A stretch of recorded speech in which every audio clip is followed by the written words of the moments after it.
Bom dia, boa tarde, boa noite. Canal Atividade no Ar, o espaço educacional do professor que vos fala, Rui Arthur. Bom, nesse vídeo de hoje, nós vamos gravar para vocês uma pequena revisão do conteúdo que foi trabalhado durante o ano com as turmas de EJAS e também com as turmas de primeiro ano A, tempo juvenil, e primeiro ano B, também tempo juvenil.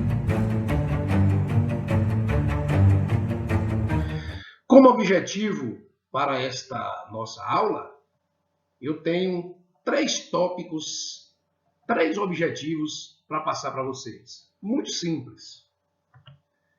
O primeiro é este aí: rever o conteúdo estudado. Claro que nós não vamos rever todo o conteúdo estudado. Nós vamos fazer, assim, um apanhado por alto dos temas principais que abordamos durante este ano letivo. E isso é desenvolvido de maneira a permitir a sistematização da aprendizagem.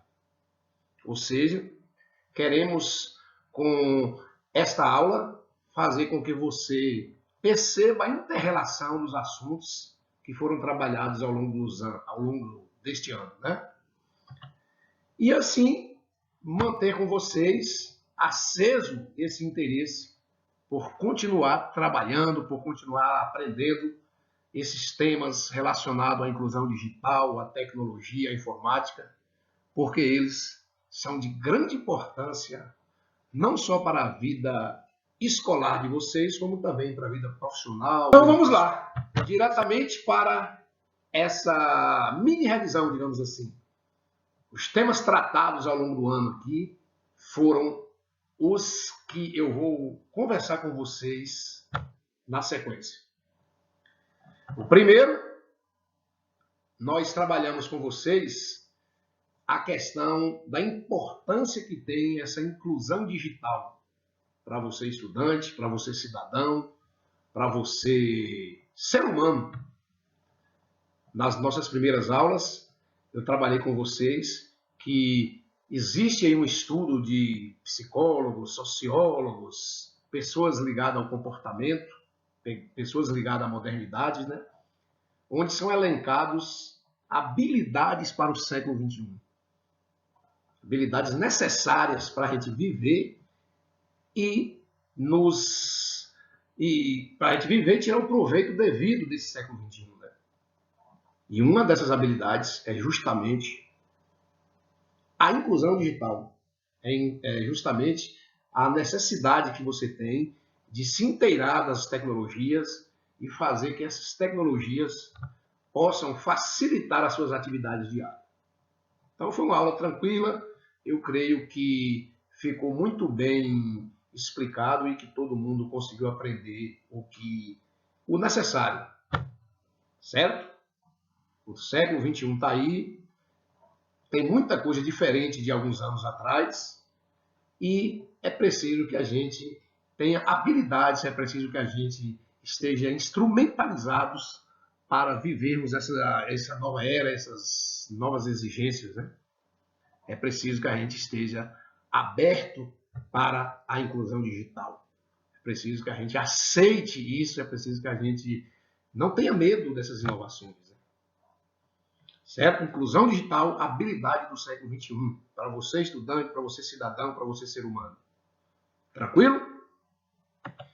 Na sequência, nós começamos a fazer com vocês uma aula de considerações gerais sobre a internet. Por quê? Porque a gente elegeu a internet como o pano de fundo para essa questão da inclusão digital. Sem os mecanismos da internet, não pode existir, não poderia existir tudo isso aí que se fala de inclusão digital. Né? Então a gente teve algumas aulas tranquilas também, né? Onde nós passamos para vocês conceitos do que é internet, do que é intranet, como surgiu a internet, né? quais foram as modificações que ela vem tendo de lá para cá. Aulas assim bem conceituais e que eu também acredito que vocês devem ter gravado bem esses conceitos, né? Se não, é algo muito fácil de você se atualizar a qualquer momento. Basta fazer lá uma pesquisa no nosso Dr. Google, né? Tranquilo? Aí fomos trabalhar a questão dos equipamentos que permite a internet funcionar, que permite a gente chegar à exclusão digital, né? Que é justamente a questão do computador. Antigamente a gente falava computador, porque a grande maioria das pessoas tinha contato com somente um tipo, né? E hoje a gente sabe que a modernidade fez com que aquele computador do passado hoje se transformasse em diversos computadores diferentes, né? A gente viu em sala de aula que até um anel hoje, um óculos, um boné que você usa, um tênis que você calça, já pode ter características de um computador, né? Em um relógio, em um óculos, em um boné, em um tênis. Às vezes você acessa a internet, às vezes você tem acesso a recursos da internet. Então hoje, computadores, nós temos inclusive uma foto aí, né, no slide, de como ele se apresenta, né? Poderia citar para vocês o notebook, o laptop, o tablet, né? E tantos outros.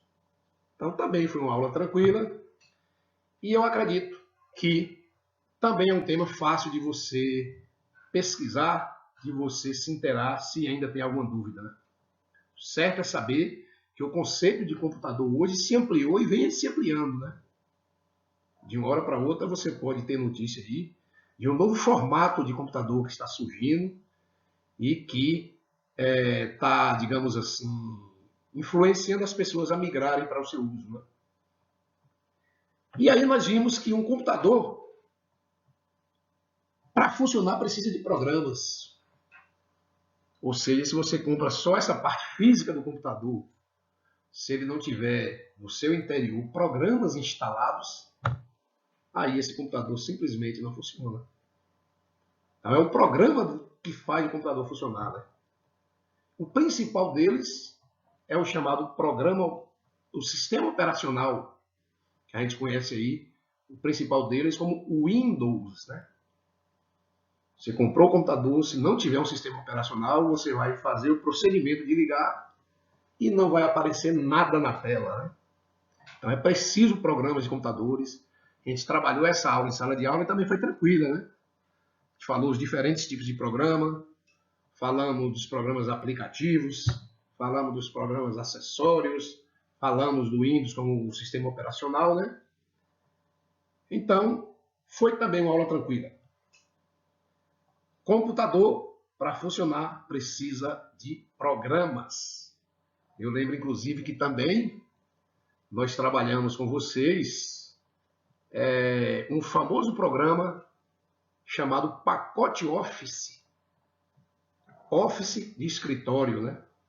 Que poderia ser alguma coisa relacionada à escola, por exemplo, né? Mas o nome é Office de escritório e é um pacote de programas que abrange vários programas necessários para atividades de escritório e também necessários para atividades escolares. A gente destacou 3, que são os mais usados com certeza, né?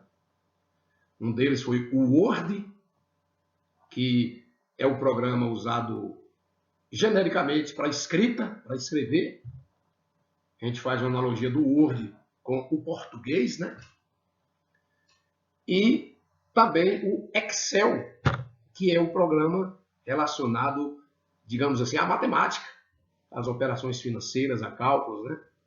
É uma espécie de um programa como se fosse uma calculadora modernizada, né? Então, muito útil para estudante, tanto o Word quanto o Excel. E vimos o PowerPoint, né?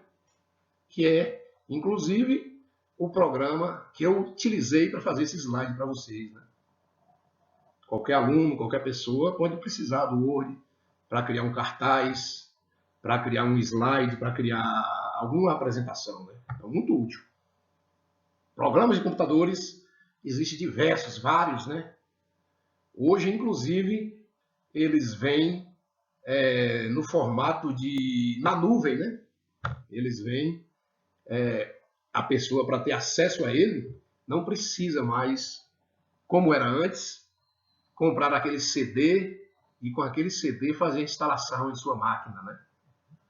Hoje esses programas são vendidos à licença de uso e eles estão instalados na nuvem, né? Instalado na nuvem, é a computação na nuvem, como se diz hoje. E aí nós trabalhamos também na questão da internet, que trabalhar na internet recebe o nome hoje de navegar na internet, né? É como se fosse uma referência a que você está dentro de um oceano cheio de possibilidades, de mistérios, de coisas a descobrir, né? Então isso aqui é navegar na internet, né? Você estando na internet batendo papo, acessando o e-mail, acessando sua rede social, lendo notícias, ouvindo músicas, tudo isso você está navegando na internet. Navegando na internet, principalmente você estudante, uma das melhores atividades que você pode fazer é pesquisar. Pesquisar sobre o que você quer aprender aí em química, física, história, filosofia, inclusão digital, qualquer disciplina, né? Então, a pesquisa na internet hoje é uma poderosíssima ferramenta de cidadania, né? E a gente passou para vocês a necessidade de vocês se inteirarem disso, né? De tirarem proveito desses mecanismos de pesquisa da internet, que são úteis demais, principalmente para vocês estudantes. E vimos também que no ato de navegar na internet, você precisa de proteção. O computador está sujeito a vírus, o computador está sujeito a dar panes, né? É preciso que você tenha uma habilidade ali para usar adequadamente os programas, se for o caso, instalar programas antivírus, né? Tudo isso a gente viu em sala de aula. Vimos de maneira geral essa maravilha que é hoje as redes sociais. Vocês se recordam que eu disse várias vezes que tem muitas pessoas hoje que são mais ativas nas redes sociais do que na sua própria vida normal, sua vida do cotidiano, né? Então, o que são redes sociais, né? É o WhatsApp, o Facebook, o Instagram, o Twitter e tantas outras, né? Então, essas redes sociais veio para ficar. É por intermédio dessas redes sociais que muitas pessoas hoje estão trabalhando, estão arrumando casamentos, estão arrumando namoros, estão se expressando, estão assistindo aulas e uma série de outras atividades aí, né? Redes sociais está cada vez mais presente. Correio eletrônico, que é o famoso e-mail, né? Vocês recordam também, a gente teve uma aula aqui muito produtiva sobre essa temática. E eu, inclusive, pedi que vocês fizessem uso do correio eletrônico, do e-mail que é disponibilizado pela escola para vocês, né? Quando vocês fizeram a matrícula, vocês receberam um e-mail que é de uma grande qualidade, tem uma capacidade limitada para armazenar informações. E vocês viram toda a utilidade, né? Correio eletrônico, que inclusive muita gente classifica hoje como o nosso RG do século XXI, né? A nossa forma principal de identificação e comunicação, digamos assim, mais pessoal, né? Mais oficiosa e pessoal. Na internet, nós vimos que existe lá salas de bate-papo, onde você pode entrar com um avatar, com um login criado por você, e bater papo sobre o que você quiser, com quem você quiser, onde você quiser, né? E também fóruns de discussões. Fórum de discussões seria uma espécie de sala de bate-papos, mas onde o tema discutido teria, sim, uma coisa mais, um sentido mais escolar, um sentido mais aprofundado, um sentido mais jornalístico, né? Sala de bate-papo seria como se fosse os nossos bate-papo de jardins, bate-papo aí de filas, de bancos, né? E fóruns de discussões seria como se fosse os bate-papos, por exemplo, no ambiente escolar, né? Na sala de aula, certo? vimos a maravilha que é o blog. Qualquer um de vocês aqui hoje pode fazer um blog e se tornar, inclusive, famoso a nível de Brasil e a nível de mundo. Exemplos aí temos vários, né? Mas uma ferramenta muito poderosa que a internet proporcionou foi a criação de blogs, né? Eu me recordo que eu falei para vocês que tem muitos blogs aí de pessoas até desconhecidas, mas que têm mais audiência e credibilidade do que grandes potências aí, grandes instrumentos de comunicação que a gente conhece aí como tradicionais, né? E aí eu passei para vocês também que em toda essa questão da internet, ao contrário do que as pessoas pensam, existem regras. É o que se chama de netiqueta. Regras voltadas para como você deve usar de maneira adequada os mecanismos na internet. Como você deve se comportar nas redes sociais, como você deve usar o correio eletrônico, de que maneira você deve encarar um bate-papo em uma sala de bate-papo, no fórum de discussões, como você deve passar suas mensagens em blogs, né? Então, internet tem regras, né? Tem regras, devem ser respeitadas, e aqueles que não as respeitam podem, inclusive, ser responsabilizados criminalmente por isso. Trabalhamos muito essas questões em sala de aula, vocês se recordam. Tranquilo? Veja que a gente trabalhou também que o mecanismo da gente ter a internet em nossos computadores, em nossas máquinas, requer uma espécie de conexões, né? E a gente trabalhou os tipos de conexões disponíveis, que acho que todo mundo conhece, né? A gente falou de internet via rádio, a internet satélite, a internet na época que ela era discada, mas a gente deu ênfase à grande novidade que está aparecendo aí, que é a internet 5G, né? Que é a internet que promete ultra velocidade e que já é realidade nas nossas capitais, né? Estamos na expectativa de que essa conexão chegue logo para as cidades pequenas do porte de nossa querida Poções e que possamos tirar proveito, né?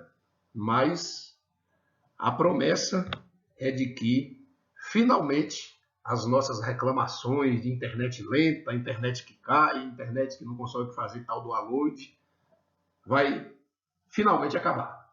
Esperemos, né? Aí depois a gente entrou mais em uma questão de discussões a respeito da temática da inclusão digital, né? Levando mais para um aspecto sociológico, para um aspecto social, né? Vimos com vocês, por exemplo, estatísticas relacionadas à inclusão digital.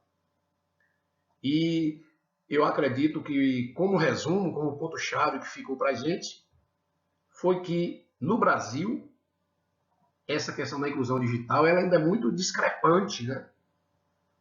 Alguns lugares, os grandes centros, estão em patamares muito bons, mas nós temos lugares brasileiros que às vezes esteja até zerado nessa questão, né?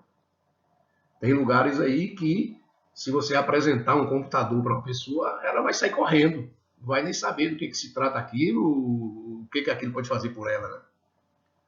Então, é um dos desafios para os governos daqui para frente, né? Fazer que essa inclusão digital chegue de maneira mais forte, de maneira mais coesa, né? Mais hegemônica em todos os rincões brasileiros. Um grande desafio, difícil de ser colocado em prática, mas deve ser perseguido, né? Vimos a dificuldade também que é a inclusão digital para idosos, né? Apesar de essa classe ter muito o que lucrar, muito do que se beneficiar dos benefícios da inclusão digital, da informática, eles ainda encontram dificuldades, barreiras para isso, né? O mesmo se aplicando para as pessoas com deficiência, né? Mas a gente lembra aqui das maravilhas que, por exemplo, a tecnologia tem feito para com esse público específico, né? Muitos computadores, muitas máquinas já vêm com configuração diferenciada para atender às necessidades dessas pessoas, né? Isso é muito bom, né? No final mais da unidade, a gente começou a trabalhar a questão legal, né? Todo esse mundo da internet não poderia estar aí sem ter leis para poder regulamentar, entre aspas, né? E definir o que, que se pode e o que, que não pode, e deixar mecanismos próprios para punir quem vier a criar algum problema para alguma pessoa, para alguma instituição. Né? Felizmente, a gente viu que a internet se tornou hoje território propício para difamações, para golpes e uma série de outras atividades negativas que a gente viu em sala de aula. Certo? Então, a gente viu algumas leis, né? Por alto. A gente viu a lei do Marco Civil da Internet, falamos alguma coisa sobre a LGPD, né? A Lei Geral de Proteção de Dados, uma lei super importante aí para quem milita na internet, para quem trabalha com dados de pessoas. De maneira que foi assim que a gente encerrou as aulas que a gente conseguiu trabalhar com vocês ao longo do tempo. Deu para ver que a nossa temática foi organizada em 3 fases, né? Que foram as 3 unidades que nós conseguimos trabalhar. Então, recapitulando. Na primeira unidade, os primeiros assuntos, nós trabalhamos com vocês aquela inclusão, aquela parte técnica da inclusão, né? Aquela parte que a gente falou mais de equipamentos, mais de programas. Na segunda unidade, nós tentamos passar com vocês a questão da inclusão social na sociedade, né? Do ponto de vista de uma discussão mais sociológica, de uma coisa mais social, de algo mais do nosso dia a dia, como a gente percebe isso na televisão, na mídia, né? E, por fim, a gente trabalhou, nessas últimas aulas, as novas perspectivas aí da inclusão digital, né? Aí a gente falou um pouquinho da conexão 5G que está vindo por aí. Eu não falei até agora, mas a gente também trabalhou um pouquinho do metaverso, né? Eu passei para vocês pequenas noções do que esse metaverso vem a ser. E, em resumo, a gente viu que o metaverso é nada mais nada menos que a evolução da internet. Né? A gente viu que, por mais que a gente tenha medo desse termo, metaverso, o que é isso? Que bicho é esse? Isso morde? A gente viu que, provavelmente, daqui mais alguns anos, a gente vai ter a nossa visão desse termo totalmente modificada, né? E talvez a gente já esteja fazendo uso das maravilhas que ele nos promete. Né? Eu lembrei, inclusive, que esse mesmo temor que as pessoas têm do termo internet, do termo metaverso hoje, já tiveram em um passado próximo do próprio termo internet. Né? Então, quem viver verá, né? A sociedade vai avançando, muita coisa vai mudando, e o que hoje te assusta, amanhã você vai ver que não é nada do que você imaginou e que, na verdade, é algo positivo que você pode também tirar proveito dele. Né? Esperamos, né? Então, vou deixar aqui uma palavra final. O mundo está entrando pelo telhado de nossa casa e não podemos sair pela janela. Eu vi essa frase logo no início, quando começou essa questão aí de informática nas escolas, quando começou a falar da TV Escola, e eu tenho ela comigo e resolvi trazer para vocês refletir. Né? O mundo está entrando pelo telhado de nossa casa e não podemos sair pela janela. Né? E tem muita gente saindo, viu? Muita gente saindo, sabe-se lá por quê, talvez até por um motivo justo, por questões financeiras, né? Mas eu diria que a gente tem que encarar, né? Tem que esperar esse mundo novo estar se apresentando. De uma maneira ou de outra, a gente tem que se adaptar a ele, tem que procurar tirar o proveito necessário, aproveitar o que ele pode nos oferecer de bom. Tranquilo? Muito obrigado pela atenção, professor Rui Arthur. Vamos fazer nossa avaliação. Vou enviar para vocês o formulário Google e a gente espera que todos demonstrem que o ensinado aqui durante o ano a respeito dessa temática foi muito bem assimilado para vocês.